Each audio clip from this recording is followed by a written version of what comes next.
పోలేపల్లిలో 3 ఎస్టీలు ఉన్నారు, 9 ఎకరాల భూమి ఎస్టీలకు ఉంది. బీసీలు ఎంతమంది ఉన్నారు? 19 మంది ఉన్నారు, వాళ్ళకు సంబంధించిన భూమి 40 ఎకరాలు ఉన్నది. అదేవిధంగా ఎస్సీలు ఎంతమంది ఉన్నారు? 8 మంది ఉన్నారు, వాళ్ళకు సంబంధించిన భూమి 14 ఎకరాలు. ఇతరులు 3 ఉన్నారు, వాళ్ళకు సంబంధించిన భూమి 8 ఎకరాలు. ఇది పోలేపల్లి విలేజ్ సంబంధించిన డాటా. అదేవిధంగా రెండో విలేజ్ హక్కింపేట విలేజ్. ఈ హక్కింపేటలో మొత్తం భూమి 1363 ఎకరాల భూమి ఉన్నది. మొత్తం భూమి ఆ ఊర్లో కూడా మొత్తం మీ భూమి తీసుకుంటున్నారు, అసలు ఇళ్ళు తీసుకుంటున్నారు, జాగాలు తీసుకుంటారు, మీకు అన్ని గుంజుకుంటారని ప్రచారం చేసి పెట్టారు. కానీ ఆ ఊర్లో తీసుకుంటున్నది ఎంత? 574 ఎకరాల భూమి తీసుకుంటారు. అందులో ఎఫెక్ట్ అవుతున్నది 298 కుటుంబాలు. ఇందులో ఎస్టీలు ఒక్కరే. ఎస్టీలకు సంబంధించిన భూమి ఎంత? 3 ఎకరాలు. బీసీలు 257 మంది, వాళ్ళ భూమి ఎంత? 402 ఎకరాలు. అదేవిధంగా ఎస్సీలు 32 మంది, వాళ్ళ భూమి ఎంత? 54 ఎకరాలు. అదేవిధంగా ఇతరులు 8 మంది, 25 ఎకరాలు. ఇది హక్కింపేటకు సంబంధించినటువంటి ఇన్ఫర్మేషన్. అదేవిధంగా మీరు చూస్తే దాడి జరిగినటువంటి ఊరు ప్రణాళికాబద్ధంగా జరిగినటువంటి లగచెర్ల. ఇందులో మొత్తం భూమి 2702 ఎకరాలు ఉన్నది. ఆ ఊళ్ళో ఉన్న భూమి దాంట్లో ప్రభుత్వం సేకరించడానికి ఇచ్చిన డ్రాఫ్ట్ ఎంత? 632 ఎకరాలు. అంటే 321 ఫ్యామిలీ దీనివల్ల ఎఫెక్ట్ అవుతున్నది. అందులో ఎస్టీలు ఎంతమంది ఉన్నారు? 112 మంది. ఎస్టీలకు సంబంధించిన భూమి ఎంత ఉన్నది? 217 ఎకరాలు.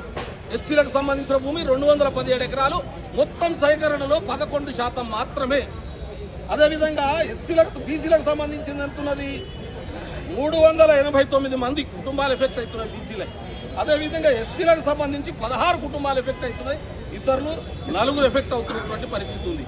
కానీ ఇది ప్రభుత్వం ఇంత 1314 ఎకరాలు తీసుకొని ఇండస్ట్రియల్ కారిడార్ పెట్టి ఉద్యోగాలు 30,000 ఉద్యోగాల కల్పన చేయడం కోసం ఒక డ్రాఫ్టింగ్ ముందు పెట్టింది. అయితే ఇది తీసుకోవడం ఎంతగా తీసుకుంటాం, ఏమేమి ఇస్తాం అనే విషయాలు రామ్మోహన్ రెడ్డి గారు చెప్పారు. నేను మళ్ళీ రిపీట్ చేయదలుచుకోలేదు.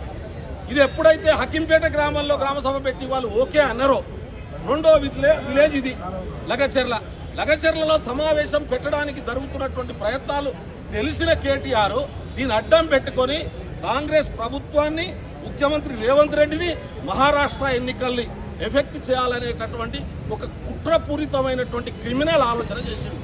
మనం సినిమాలలో చూస్తాం, ఎవరైనా ప్రజలు ర్యాలీ తీస్తుంటే గూండాలపై ర్యాలీలో దూరి పోలీసుల మీద ర్యాలీసి ఆ పోలీసులు ఫైరింగ్ చేస్తే ప్రజలు చచ్చిపోయేటటువంటి సీన్స్ను మనం సినిమాలలో చూసినాం. అదే స్టోరీని, అదే స్క్రిప్ట్ను ఇవాళ ఈ క్రిమినల్ ఆలోచన కలిగినటువంటి కేటీఆర్ లగచెర్లలో ఇంప్లిమెంట్ చేసిండు. 30-35 మందిని తయారు చేసిండు.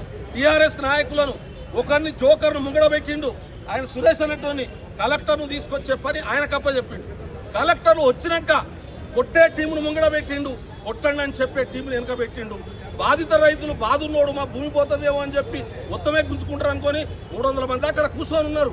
నిన్న వాళ్ళు చెప్తున్నారు ఆ రైతులకు ఏం సంబంధం లేదు. వాళ్ళకి సంబంధం లేకుండానే ఎప్పుడైతే ఏ కలెక్టర్ కారుకి వెళ్ళి దిగి 2 అడుగులు వేసిండో వేయండ్రా అని చెప్పి వెనుక కూర్చున్నటువంటి ప్రొవోకేట్ చేస్తారు. ముందట సీన్ ప్రకారం, ప్లాన్ ప్రకారం ఉన్నటువంటి ఈ 15 మంది పోయి కలెక్టర్ను మిగతా వాళ్ళని కొట్టడం మొదలు పెడతారు. అందులో కొంతమంది మహిళలను పెట్టిరు, కొంతమంది ఈ సీన్ అంతా జరుగుతున్నప్పుడు సహజంగానే మా భూములు పోతాయి అనుకునేటటువంటి వాళ్ళు కూడా కొంతమంది ఇన్వాల్వ్ అయ్యారు. మీరు ఇక్కడ గమనించాల్సిన విషయం ఏంటంటే, గత ప్రభుత్వంలో ప్రజల భూముల్ని పోలీసులతో కొట్టించి బెదిరించి భూములు గుంజుకున్నటువంటి పరిస్థితి. ఇక్కడ ప్రజల సమస్యలు వినడానికి పోయినటువంటి అధికారుల మీద టీఆర్ఎస్ పార్టీ గూండాలు దాడి చేస్తున్నటువంటి పరిస్థితి. రైతు ఇప్పుడు ఆ తప్పు నుంచి బయటపడడానికి ఆయన ఏం చేస్తున్నాడు? ఇది రైతుల మీద జరిగిన దాడి అంటున్నాడు. ఎవరెవరి మీద దాడి చేసిండ్రు? పోలీసులు రైతుల మీద దాడి చేసిండ్రా?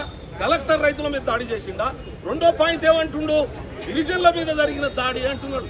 గిరిజనుల మీద ఎవరు దాడి చేసిండ్రు? కలెక్టర్ దాడి చేసిండా? పోలీసులు దాడి చేసిండ్రా? ఒక్కొల్లన్న బెదిరించి మీ భూమి మాకు ఇవ్వమని చెప్పి గుంజుకునే ప్రయత్నం జరిగిందా? ఎక్కడన్నా ఒక్క గుంట భూమి సేకరణ జరిగిందా?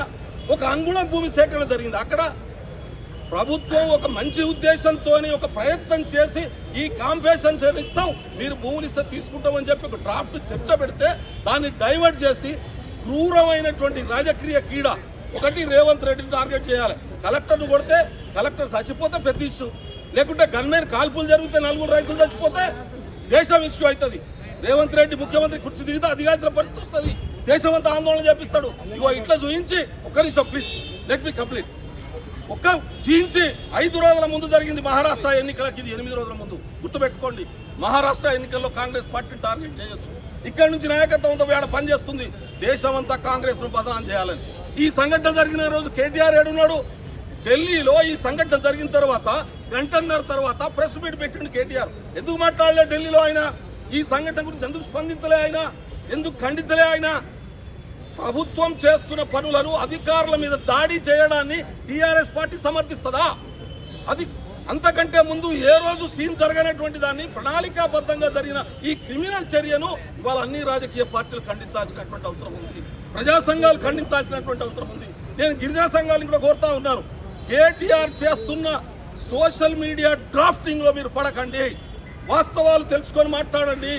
ఇక్కడ కుట్రపూరితమైనటువంటి పద్ధతిలో జరుగుతున్న కుట్రను అర్థం చేసుకోండి. ఈ రాజకీయ క్రీడను అర్థం చేసుకోండి. ఇంత నీచానికి కేటీఆర్ దిగజారుతాడని నేను అనుకోలే. నీకు దమ్ముంటే, శాతనైతే రాజకీయంగా కొట్లాడు, ప్రజల సమస్యల మీద కొట్లాడు. కానీ క్రిమినల్ ఆలోచనలతో చేస్తే ఖచ్చితంగా మూల్యం చెల్లించాల్సిన పరిస్థితి వస్తుందని ఈ సందర్భంగా నేను చెప్పదలుచుకున్నాను. అడగండి ప్లీజ్.